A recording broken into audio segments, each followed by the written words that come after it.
آقا نے ہمیں بتایا کہ اس کے بغیر صحت کا نظام خاص طور پہ غریب لوگوں کے لیے اس کو بہت ایفیشینٹ ہونا چاہیے اور آنے والے وقتوں کے لیے ہمیں تیار رہنا چاہیے۔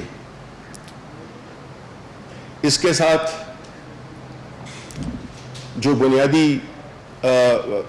چیزیں تھیں کووڈ کے حوالے سے، اس پہ مجھے بڑی خوشی ہے کہ مجھے پورے جو میٹنگ تھی اس میں سب بہت پر اعتماد، اسد عمر صاحب بھی اور جتنے باقی ہمارے وزراء اور اس ٹیم کے ممبران ہیں وہ بہت پر اعتماد بھی تھے اور ان کا یہ خیال تھا کہ ہم اس وبا کو ابھی تک ہم ایک اچھی حکمت عملی کی وجہ سے اس پہ یہ ہمارے کنٹرول میں ہے۔ ان باتوں کا مقصد ہرگز یہ نہیں کہ ہم یہ کہیں کہ کورونا ختم ہو گیا ہے۔ کورونا ہے اور کب تک رہے گا یہ کسی کو معلوم نہیں، لیکن ہم عوام سے یہ اپیل کرنا چاہتے ہیں کہ وہ ہرگز یہ نہ سمجھیں کہ جب دکانیں کھل گئی ہیں، شاپنگ سینٹرز کھل گئے ہیں، ٹرینیں چل رہی ہیں تو وہ بالکل اسی طرح زندگی گزاریں گے جس طرح کہ پہلے تھی۔ ہمیں احتیاط کا دامن بالکل اپنے ہاتھ سے نہیں چھوڑنا چاہیے۔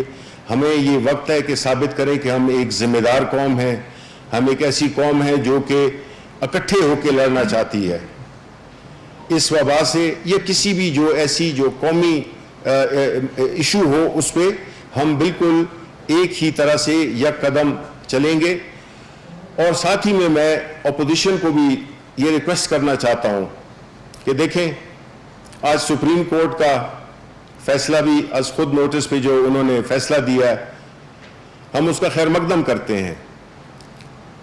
ہم نے تو پہلے دن سے پرائم منسٹر عمران خان پہلے دن سے یہ بات کرتے آ رہے ہیں، اور جو بھی جس طرح میں نے کہا کہ ہم نے اقدامات لیے ہیں وہ ایک تسلسل ہیں، اس میں ایک بہت کلیئرٹی نظر آتی ہے، اس میں ایک بہت ہی ایک پریکٹیکل اپروچ نظر آتی ہے جس میں کہ آپ نے ایک توازن پیدا کرنا تھا ان جانوں میں اور معیشت میں۔ اپوزیشن بجائے اس کے کہ اس پہ سیاست کر رہے جو کہ وہ کر رہی ہے، آج بھی کچھ پی ایم ایل این کے کچھ لیڈران صاحبان نے پریس کانفرنس کی، اب سپریم کورٹ کا فیصلہ بھی آ گیا ہے۔ دیکھیں یہ اس بات کی خمازی کرتا ہے کہ جو حکومت پہلے دن سے جو اس کا ایک پلان تھا، جو کہ اس کی حکمت عملی تھی وہ بالکل درست تھی۔ اس کی بنیادی وجہ اگین میں یہ کہوں گا کہ جو پرائم منسٹر عمران خان کی جو نیک نیتی ہے، جو سوچ ہے غریب لوگوں کے لیے، ان کی اسی سے ہی وہ پریشان رہتے ہیں، اور جو بھی انہوں نے فیصلے لیے ہیں اس میں اس کا جو محور تھا وہ یہی تھا کہ کس طرح سے جو غریب طبقہ ہے اس کی جو معاشی سرگرمیاں ہیں وہ انٹرپٹ نہ ہوں، اور ان کی یہ نہ ہو کہ کورونا سے زیادہ لوگ بھوک کی وجہ سے مر جائیں۔ تو اوور آل یہ ایک پیغام تھا جو کہ میں سمجھتا ہوں کہ آپ کے لیے اہم ہوگا۔ تو اگر آپ کے کوئی سوالات ہیں، بہت مختصر وقت ہے۔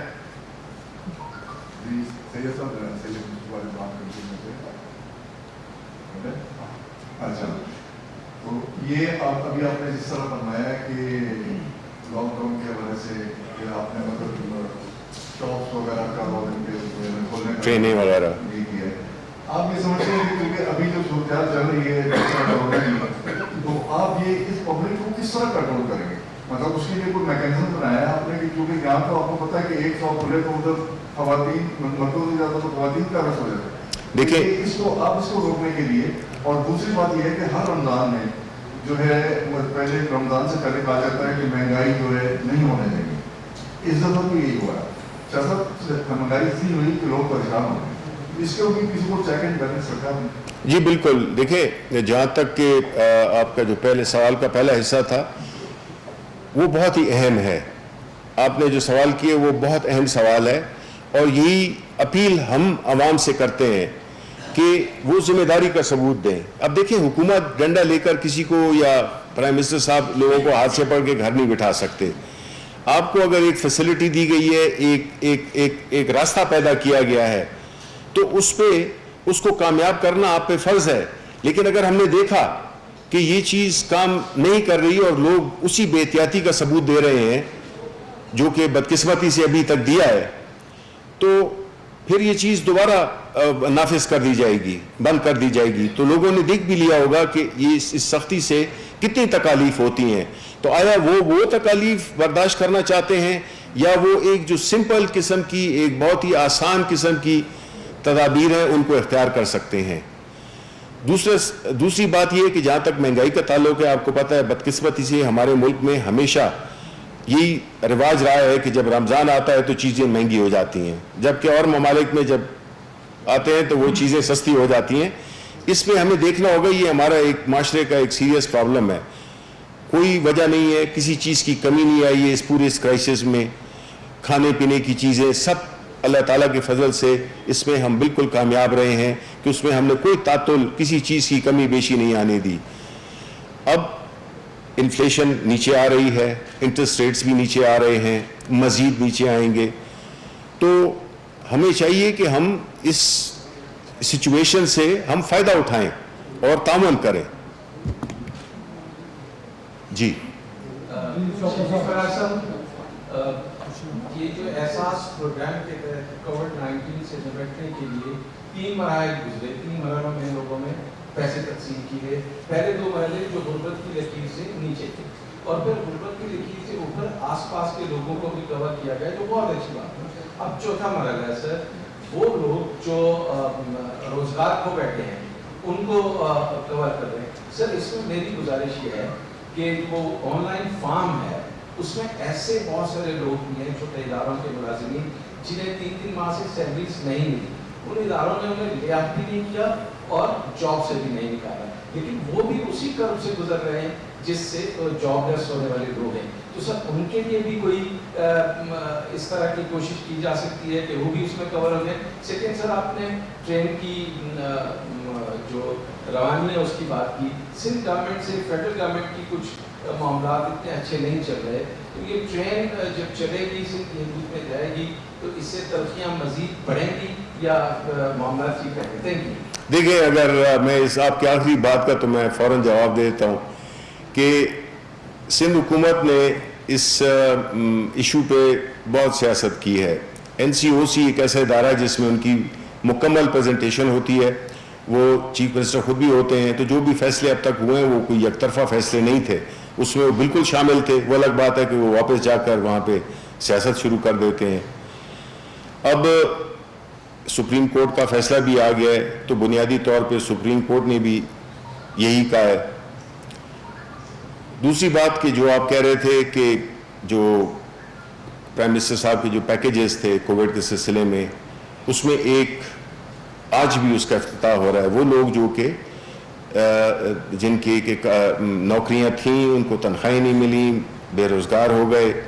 اور ساتھ ہی ساتھ حکومت نے ایک اور پروگرام بھی وہ کیا تھا اسٹیٹ بینک کے تھرو, جس میں کہ یہاں تک کہ کچھ ایسی کمپنیز ہیں جن کو کہ سیلری جن کی چونکہ آمدن رک گئی ہے, تو ان کی سیلریز کے لوگوں کو وہ نوکری سے نہ نکالے, بہت ہی آسان 3% کی انٹرسٹ ریٹ پہ ان کو لونز کی فیسلٹی بھی دی ہے. تو اس وقت جو اسٹریٹجی ہے وہ یہی ہے کہ جو بھی ادارے اس سارے ایشوز کو ایڈریس کر رہے ہیں, اور آپ ذہن میں یہ ضرور رکھیں کہ پاکستان ایک غریب ملک ہے, ہمارے پاس جو ہمارے ریسورسز ہیں, ہمارے جو وسائل ہیں وہ بہت ہی محدود ہیں. اور جس طرح سے اس ملک میں لقب جنی کی گئی, جو آج بڑے پریس کانفرنسز کرتے ہیں اور جو معافیاں جو اس کا سارے اس میں ایک ملک میں ایک اضطراب کنفیوژن پھیلا رہے ہیں کہ پلان نہیں ہے, یہ نہیں ہے, وہ نہیں ہے. ہماری ریکویسٹ ہے کہ سارے مل کے جو ہے تو اس کو ہم ایڈریس کریں, اور کوئی ایسی چیز نہ کریں جس سے کہ عوام میں بے چینی پھیلے, ایک تذبذب پھیلے اور ایک غیر یقینی صورتحال پیدا ہو. حکومت اپنے تئیں ہر وہ اقدام اٹھا رہی ہے جو کہ اس کے بس میں ہے, چاہے وہ بے روزگاری کے سلسلے میں ہو, چاہے وہ چھوٹے کاروباروں کو سہولیات دینے کا ہو, چاہے وہ ایکسپورٹرز ہوں, چاہے وہ ڈاکٹرز ہوں, چاہے وہ میڈیکل پروفیشن سے تعلق رکھنے والے ہوں. تو یہ سارے جو اقدامات ہیں وہ بنیادی طور پہ اسی لیے ہیں کہ حکومت عوام کا خیال رکھ رہی ہے, آگے بھی رکھے گی. بس یہ دعا کریں کہ معیشت کا پہیہ اور جو ہمارے پاکستانیوں کی جانیں یہ محفوظ رہیں, اور ہم یہ اس وبا کے ساتھ بڑی ثابت قدمی کے ساتھ مقابلہ کرتے رہیں. شکریہ. ایک بات ہے کہ آپ نے نوجوان پروگرام کے تحت لاکھوں لوگوں سے پیسے لیے ہیں, فارم لیے ہیں, اپلائی کیے لوگوں نے, اور انہوں نے کہا کہ ان کو فوری طور پر دن کے اندر دیں. آپ یقین کریں لاکھوں نوجوان اتنے بے چین ہیں, سوائے عثمان ڈار صاحب کے ہلکے کے 25 لوگوں کے ابھی تک کسی کو کوئی لوگ نہیں. کائنڈلی یہ بھی ہم سب نہیں دیکھیں, اس میں بالکل وہ شروع ہو گیا ہے, اور آپ انشاءاللہ دیکھیں کہ آنے والے دنوں میں اس میں اور بھی تیزی آئے گی. اب دیکھیں نا, احساس پروگرام میں ہم نے 100 ارب سے زیادہ پیسے 85,000 خاندانوں کو ہم نے پہنچائے. یہ ہم پاکستان میں ہمارا جو سسٹم ہے وہ ذرا سا سلو ہے, لیکن اصل چیز ہے کہ جو پرائم منسٹر کی جو خواہش ہے جو وہ ہے کہ جلد از جلد ہر اس طبقے کو, چاہے وہ ابھی میں نے ذکر کیا, بالکل ان کو بالکل ملیں گے. یہ کچھ فارمیلٹیز ہوتی ہیں اس میں, لیکن جب ایک دفعہ کام چل پڑے پھر ہو جاتا ہے. جس طرح کہ آپ نے دیکھا احساس پروگرام میں کوئی تعطل نہیں ہے, کوئی رکاوٹ نہیں آئی ہے. بہت بہت شکریہ جی.